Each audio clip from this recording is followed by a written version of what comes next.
Spectacle qui n'est autre que Miss Anacarona, c'est bien une initiative d'Abdac. Abdac qui se définit ainsi Association pour le développement de l'art et de la culture haïtienne. Abdac qui s'investit normalement dans l'organisation de différentes activités socio-culturelles et intellectuelles. En fait, c'est un plaisir de vous avoir. Nous sommes contents de vous accueillir. C'est vous, je dirais, qui êtes le premier sponsor de cette activité. Il faut dire qu'on avait eu déjà 2 séances ce soir. C'est la 3e.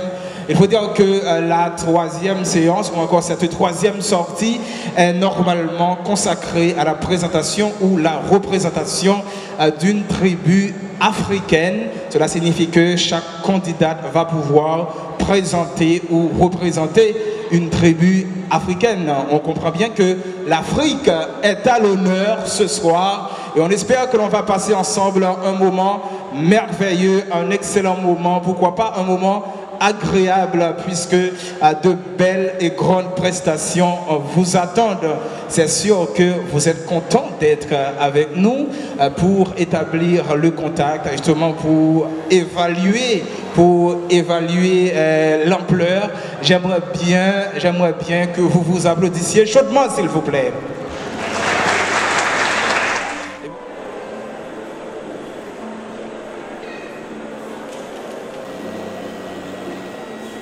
Madame, Monsieur, bonsoir.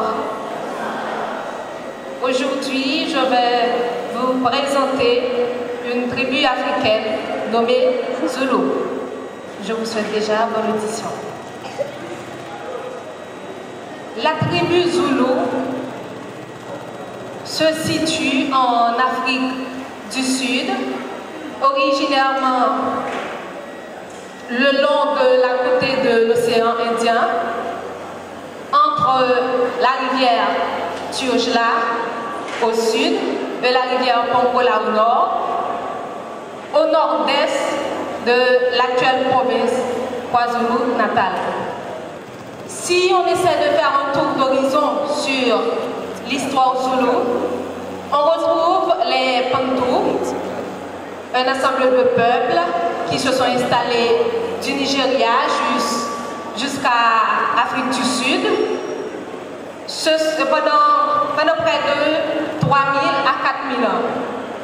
Ce sont des agriculteurs, des éleveurs qui pratiquent la maîtrise de fer, la technique de fer.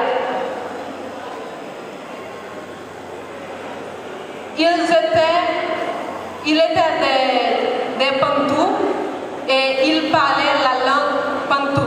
C'était donc les ancêtres des Zoulous. Le Zoulou, peuple du ciel bleu, est alors une tribu mineure de quelques milliers d'âmes établie dans ce qu'on appelle aujourd'hui le KwaZulu-Natal. Donc, cependant, en 1818, le roi Chaka allait changer le destin de ce peuple en instaurant une armée puissante. Il conquiert de nombreux territoires, assimile de nouvelles populations jusqu'à transformer une confédération de tribus en royaume unifié et homogène. Étant une société unifiée et homogène, les Zoulous ont une mode d'organisation de vie qui leur sont propres. C'est-à-dire, ils ont des coutumes, des mœurs, en gros, ils ont une culture. Dans la culture Zoulou, il y a plusieurs divinités, dont le plus important est le Umkulumkulu, qui signifie celui qui est grand. Donc les Zoulous, ils respectaient leur supérieur hiérarchique, c'est-à-dire ils ont l'habitude d'organiser des petites fêtes lors de l'arrivée d'un chef.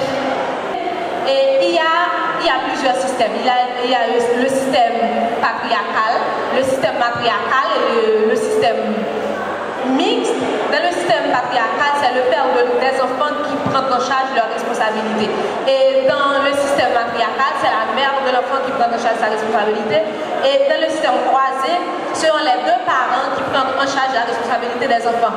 Donc en Haïti, et dans le peuple Zoulou, donc il y a aussi donc, ce système, le système matriarcal surtout. Parce que très souvent, en Haïti, les parents, les pères des enfants laissent la totalité de la responsabilité des enfants sous la responsabilité de la mère. Et ça arrive très souvent aux Zoulous, et en Afrique du Sud, les Zoulous pratiquent beaucoup ce système. Ce système règne aujourd'hui aux Zoulous. Donc, dans la société, il y a divers systèmes de parenté. Il y a aussi donc, le système de parenté des Zoulous. Il arrive aussi en Haïti, parce que le système patriarcal qui règne en Afrique du Sud, au sein du peuple Zoulou, il règne aussi en Haïti, donc le système patriarcal. Merci.